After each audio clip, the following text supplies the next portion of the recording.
Problem-based learning atau PBL adalah suatu metode pembelajaran yang memicu penggunaan logika, cara berpikir sistematis, dan cara berkomunikasi yang baik. PBL dimulai dengan suatu proses penyampaian permasalahan dan dibandingkan dengan teori-teori yang relevan. Berikut contoh penggunaan PBL.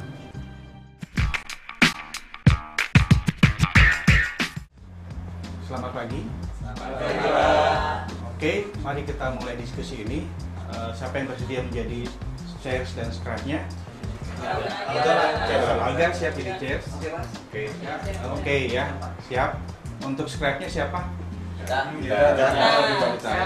Siap ya? Oke, kita siap ya. Mari kita mulai. Silakan ke papan tulis. Kita mulai saja langsung. Saya serahkan diskusi ini kepada Alga. Silakan. Teman-teman, kita akan mulai pikiran PBL dengan membaca masalah. Kita bagikan dulu masalahnya, mungkin teman-teman dibandingkan. Oke, apakah semua sudah mendapatkan lembar masalah? Sudah. Oke, kita mulai membaca. Saya kasih waktu 2 menit untuk membaca masalah ini. Silakan.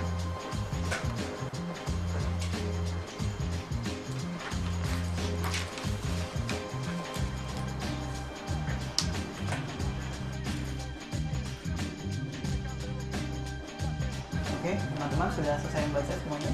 Sudah. Oke ya. Kita lanjutkan ke bagian pertama dari PBL, yaitu clarifying unfamiliar terms. Kalau ada istilah yang belum teman-teman pahami di bahan bacaan ini, mungkin bisa ditanyakan di sini. Oh ya, karena silakan. Tadi sekilas dari yang saya baca, ini ada istilah Medal of Honor. Saya kurang mengerti. Oke, Medal of Honor ya. Bantu nanti. Kalau Medal of Honor, ada lagi mungkin yang belum dipahami. Oke, Kayak ini ada istilah first person shooter, itu apa ya? Oke, first person shooter. Mungkin dari bahasa kita ya misalkan first person shooter. Selanjutnya, Itu Tetris. Apa itu Tetris ini? oke, Tetris ya. Tetris sudah. Oke, Tetris ya. Ya. Oke, selanjutnya. Saya ada juga nih. Yang Visual skill. Saya nggak ngerti. Teman-teman bisa Oke, visual skill ya. Oke, itu visual skill. Setelah ini ada lagi mungkin yang saya. Oke, ya Alif. Masalah konsentrasi. Oke, masalah konsentrasi. Oke, masalah konsentrasi ya. Masalah dengan konsentrasi gitu. Sudah nih, makan. Oke. Saya hampir sama dengan visual skill, tapi visualisasi. Oh, Apa ya? tambahan Iya. visualisasi ini ya. Visualisasi. Ada yang masih belum paham? Sudah ya? Kita bahas satu persatu ya mengenai terms ini. Mungkin dari Medal of Honor mungkin ada teman yang belum paham. Medal of Honor.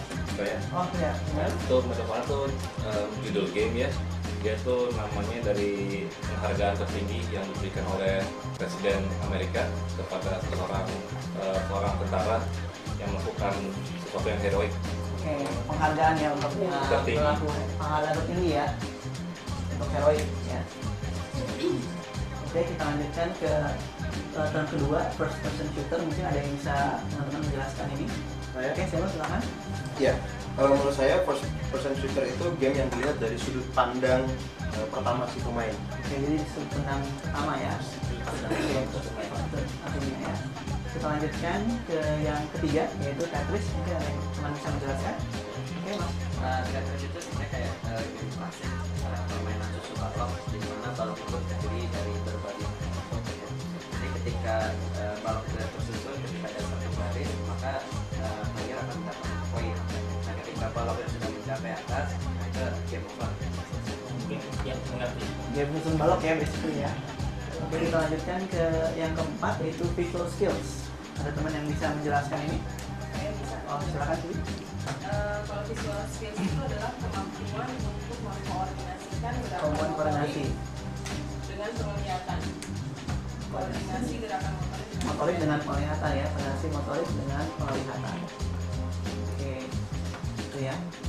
Nomor 5 ya, nomor 5 masalah konsentrasi.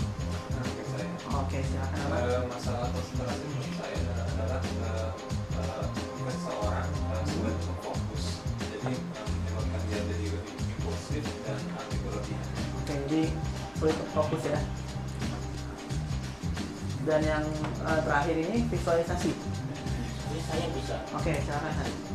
Jadi menurut saya visualisasi itu kemampuan seseorang untuk membayangkan sesuatu.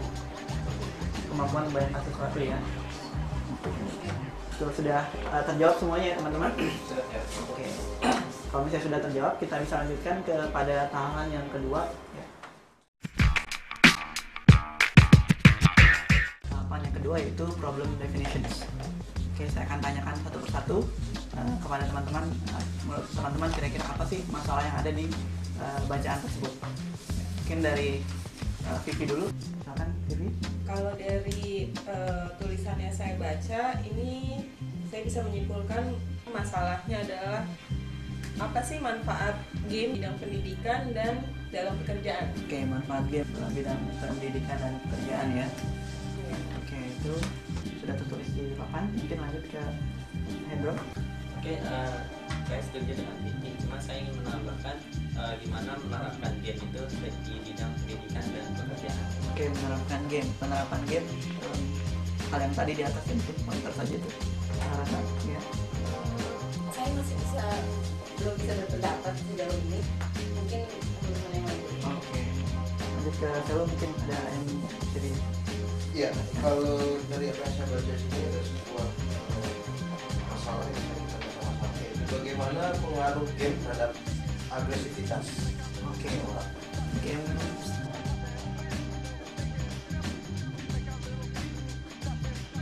kita lanjutkan lagi ke teman-teman yang lain ya. Dan semua dapat. Mungkin Rizwan, Kalau dari saya, biasanya kalau konflik ada apa sisi negatifnya ya. Apa sih negatif dari game maksudnya? game ya negatif. Mungkin si itu aja semacam anda ya. Iya. Lanjutkan ke Alif. Oke. Kalau saya tuh bagaimana dengan jenis-jenis game itu sendiri?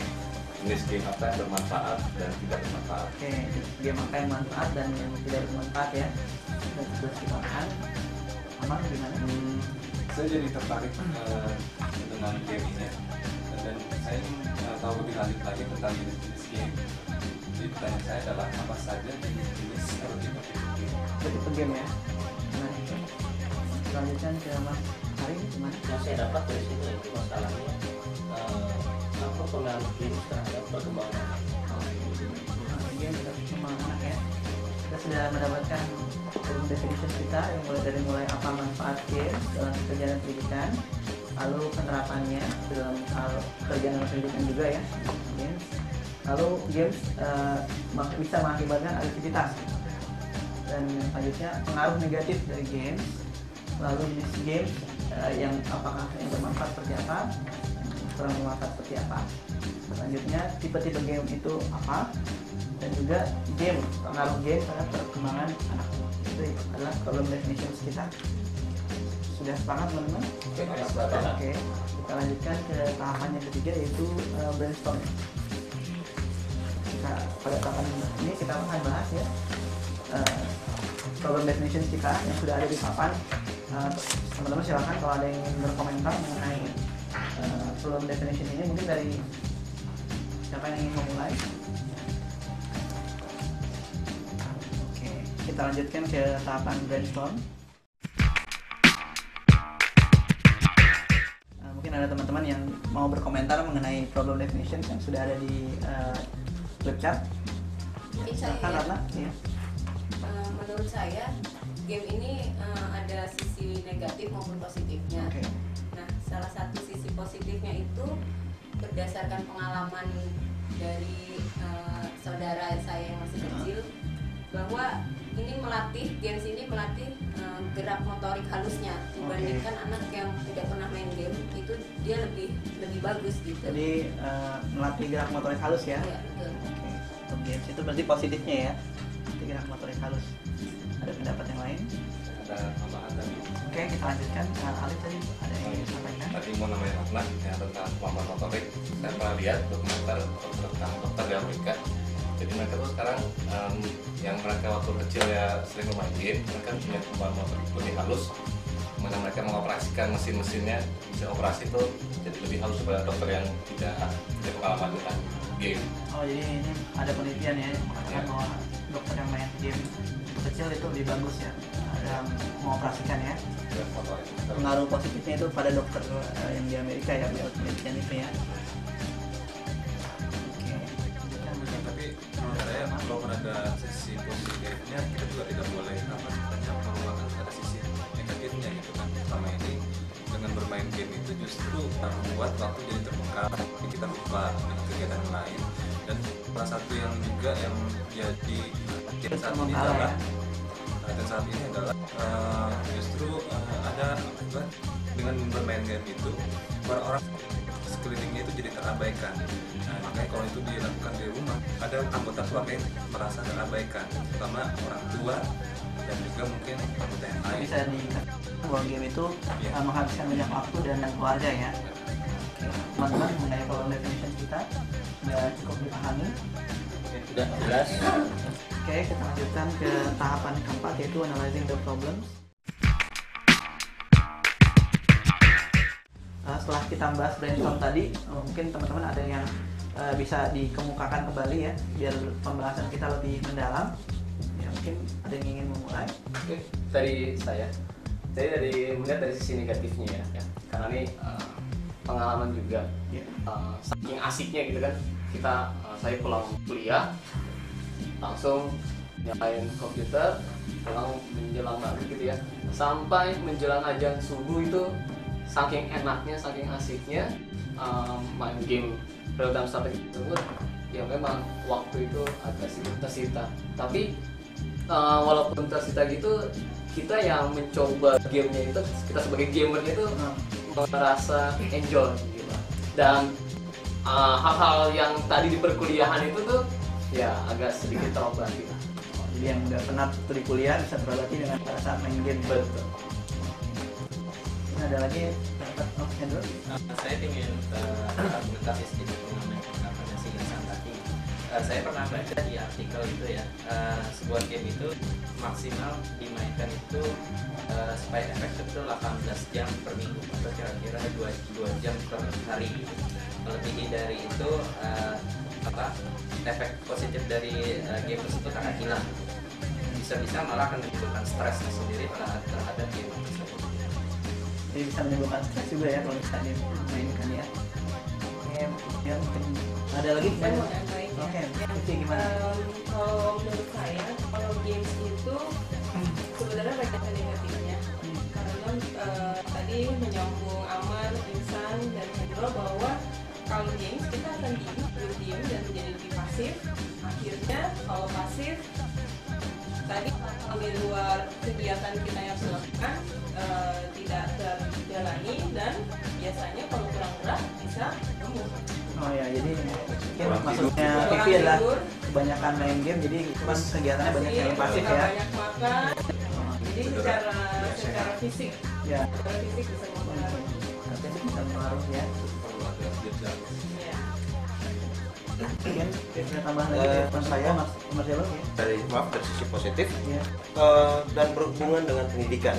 Kalau kita lihat selama belakangan ini materi-materi di sekolah itu sudah dikembangkan, atau bahkan di kuliah itu sudah dikembangkan bentuk game. Jadi tidak selalu game itu adalah negatif ya, tadi teman-teman bilang dari sisi waktu itu mungkin dari set manage waktu mungkin, tapi untuk dari sisi positif sangat-sangat bermanfaat, karena kalau kita main ke toko buku itu rata-rata itu permainan itu bahkan simulasi untuk sebuah mata pelajaran itu banyak menggunakan game. Dan seperti yang disampaikan oleh Ratna tadi. Jadi sudah banyak juga pemakaian games ya, berbasis game pada dunia pendidikan ya. Betul. Sudah banyak ya.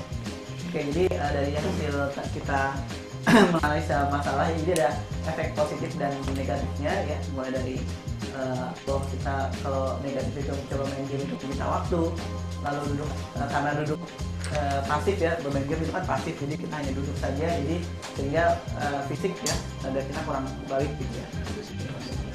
Lalu juga untuk positifnya ya, game ada positifnya kalau misalnya mungkin dengan batasan waktunya tadi seperti yang Henry sudah sampaikan, jadi itu bisa tetap ada positifnya tapi ada batasan waktunya. untuk games itu juga bisa dipergunakan di dunia pendidikan juga seperti yang telah disampaikan oleh Mas Silo, bahwa itu bisa berstimulasi otak juga gitu kan. Oke, itu teman-teman gimana dengan tahapan keempat, analyzing the problem, sudah cukup memahami? Oke, kita lanjutkan ke tahapan berikutnya ya. Oke, kita lanjutkan ke tahapan berikutnya, yaitu memformulasikan learning issues ya. Dari yang sudah kita bahas ya, kira-kira ini apa nih yang akan kita pelajari lebih lanjut gitu, untuk nanti kita pada saat self study. Mungkin teman-teman ada yang ingin berpendapat? Ya, mungkin saja. Oke, silakan Hari. Dari hasil diskusi ini saya melihat ada 3 poin. Ya, poin yang bisa kita ambil yaitu pertama, apa saja jenis video game. Yang kedua, keterampilan apa yang diperoleh dari video game tersebut. Oke, keterampilan ya yang diperoleh. Kemudian yang ketiga itu pengaruh pengaruh video game terhadap kemampuan seseorang di sekolah atau di pekerjaan. Oke, jadi pengaruhnya ya. Pengaruh game di pekerjaan ya, dan di sekolah ya. Pekerjaan dan di sekolah. Di atas sudah disampaikan oleh Hari ya, bahwa ada 3 learning issues. Mungkin ada teman-teman yang menambahkan ya. Yang cukup ya. Sudah cukup ya. Yang cukup ya. Sebelum kita perpustakaan dan browsing, mungkin kita harus cari tahu keywordnya nih, kata kuncinya, supaya kita lebih mudah di perpustakaan untuk mencari ya. Ada yang punya saran mungkin? Siapa? Keywordnya, kata kuncinya? Games ya, games, oke. Itu kata kunci games. Terus ya, kecerdasan mungkin ya. Apalagi mungkin kecerdasan. Ini saya rasa gimana teman-teman, sudah cukup dengan 2 kata kunci ini? Ya, oke. Kalau begitu saya serahkan kepada tutor, apakah puas dengan hasil diskusinya? Baik, saya pikir diskusi ini sangat baik sekali. Selanjutnya kita akan melangkah pada tahap pembelajaran untuk mencari teori-teori yang relevan dengan diskusi yang sedang kalian bahas ini. Silakan, selamat pagi. Pagi, Pak.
Kita bertemu lagi untuk berbagi informasi tentang hasil belajar mandiri.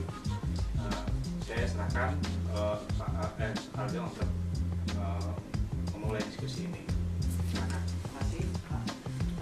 Kita akan pada bagiannya akan menyampaikan ya, apa saja yang sudah kita baca dan sudah kita cari di baik di buku maupun dari internet ya.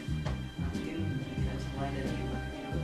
Kira-kira yang dibaca sumbernya dari mana?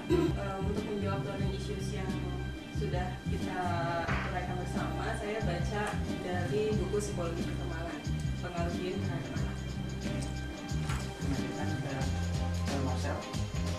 Ya, ada beberapa hal yang saya temukan ketika saya browsing. Itu dikemukakan di Manchester University oleh Dr. Joe Price. Dia mengatakan bahwa pengaruh positif dari game itu adalah satu, khususnya untuk di pendidikan dan pekerjaan, itu meningkatkan konsentrasi. Jadi seorang gamer sejati dia akan mempunyai konsentrasi yang tinggi. Ada apa? Saya tadi sempat browse ya di residence.com gitu. Ini mengenai manajemen by parents, jadi kontrol dari parents untuk si anak itu. Jadi kita harus ada kesepakatan dari orang tua dan anak untuk pengaturan waktu belajar. Gimana? Tadi saya baca di US Born Journal, Profesor Jean-Luc dia bilang perkembangan motorik bisa lebih halus dengan menggunakan pengoperasian joystick. Meningkatkan motorik ya. Kalau saya baca dari School Library Journal, di situ dibilang ada game yang mengenai edukasi game, di mana itu menstimulasi murid itu mencari hal-hal lebih jauh gitu, di dalam, sehingga game tersebut menstimulasi murid-murid untuk mencari pengetahuan yang lebih dari apa yang sudah ada di game tersebut. Pertama juga ya. Mungkin dari kita. Kalau dari majalah Popular Science, kita tahu bahwa kalau orang main game dia punya daya bayang ruang dan visualisasi yang memang bagus. Jadi orang yang pernah dulu nggak bisa kefir, main simulasi, dia bisa meningkat kemampuan orangnya. Jadi malah bermanfaat juga untuk dunia nyata ya. Ya mungkin untuk isu yang belum dijawab tadi, saya menemukan di website ISO 3000 itu ada Chris Crawford namanya. Dia membagi dua kategori, yaitu permainan aksi dan rasa atau skill and action games yang membangun persepsi dan keterampilan motoris. Yang kedua adalah permainan strategi atau strategi games yang mendorong kemampuan kognitif. Oke teman-teman, ini diskusinya sudah terjawab semua. Saya silakan kalau betul apakah puas dengan hasil diskusi kami. Oke, nampaknya hasil diskusi hari ini cukup telah berjalan dengan baik. Semua persoalan-persoalan yang kalian ungkapkan telah terjawab dari hasil-hasil yang kalian temukan, dan saya rasa ini bisa menjadi masukan-masukan buat kalian. Oke, mungkin ada tanggapan? Kalau cukup ya kita sudahi saja diskusi ini sampai di sini. Selamat pagi. Nanti kita ketemu. Terima kasih. Demikianlah simulasi penggunaan DBL. Dan mari sama-sama kita perhatikan dan identifikasi kesalahan-kesalahan apa saja yang terjadi pada situasi berikut. Oke, baiklah. Seperti yang sudah kita rencanakan minggu lalu, bahwa hari ini kita akan coba program based learning.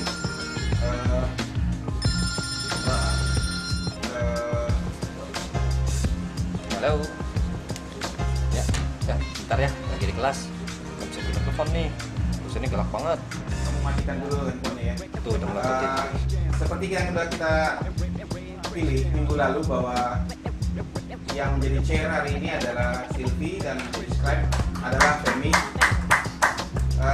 Materinya adalah untuk problem based learning ini mari bermain game. Ini materinya. Coba matikan ya. Ini materinya. Bagikan ya.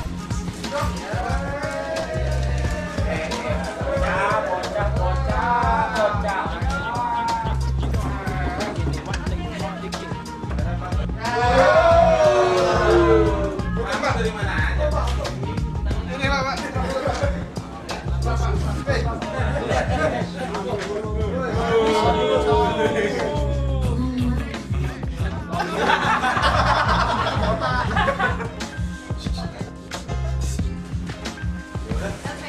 Bagaimana menurut kamu, Jenny?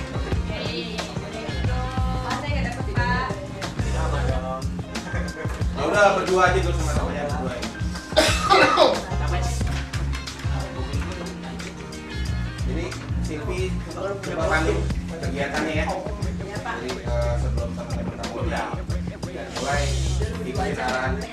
Taruh depan. Iya.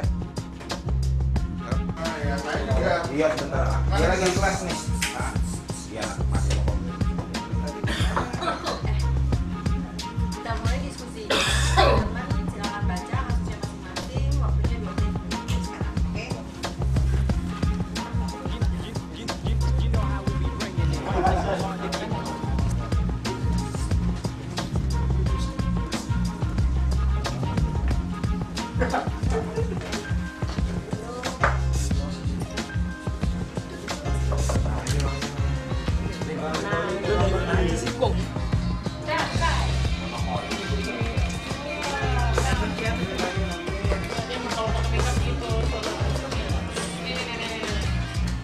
Udah mulai dari Dwi aja. Ada istilah yang dianggap sulit nggak? Kan kalau dicatat ya kan?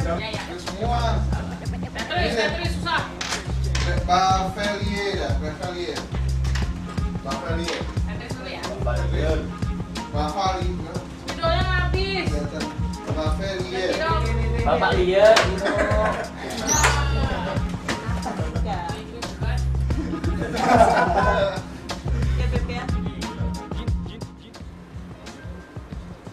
Demikianlah simulasi penggunaan PBL dan permasalahan yang seharusnya dihindari. Semoga berguna.